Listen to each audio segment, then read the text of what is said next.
at least I can feel like I'm becoming more informed by listening to Mobituaries, which I did all day today as I maniacally cleaned my apartment. Thank you, Adderall. Looking spick and span, but also learning about Lori Branigan's career and the black congressman during Reconstruction. I mean, this is phenomenal, this podcast, Mobituaries.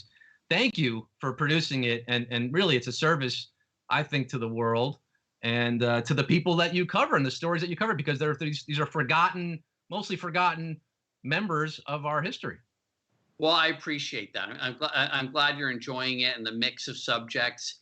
Yeah, I mean, I wonder how people are receiving this now. I wouldn't blame people for saying I don't want to hear a podcast about dead people right now, but I hope what you're getting out of it is that it's not gloomy, that it's, it sounds a little schmaltzy to put it this way, but they're kind of celebrations of lives that I think are worth looking at again. And I'm basically a fan of all the people that are on that have been profiled on the show.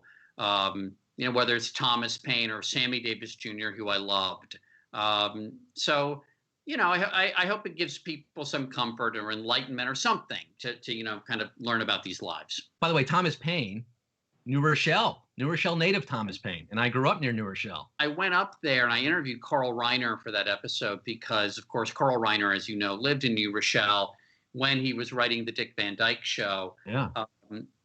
On Bonnie Meadow Lane, right? Bonnie Meadow Lane or Drive. And they were dedicating a Dick Van Dyke Show lane last year. And I went up with our friend Gideon Evans, who produced that episode, and for the dedication of that, to ask people how much they knew about Thomas Paine. And, a lot of people know that, of course, that Thomas Paine is from there. Carl Reiner was great. He said something to the effect of, I said, well, you're a writer. And he said, yeah, no. Thomas Paine was a writer. I scribble. And it was, but he, I did ask him why there was never an episode of the Dick Van Dyke Show involving Thomas Paine. That it could have been interesting. Or at least a reference to the French Huguenots, There you go. Yeah. I did a paper for history class about Thomas Paine. Went to the Thomas Paine house, talked to all the ladies there. And 20 years ago, it seemed like no one gave a shit about Thomas Paine. And I only assume that that's grown in the last 20 years. That indifference. I know it's getting worse. Yeah, no, because when I went up and I said, who is the most important person to come from New Rochelle? People answered, noted domestic abuser Ray Rice. Is that true?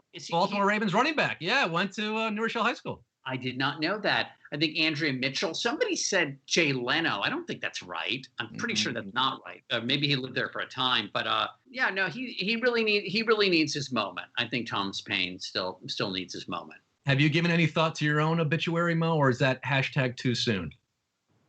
I don't know. I mean, I know what I'd like my tombstone.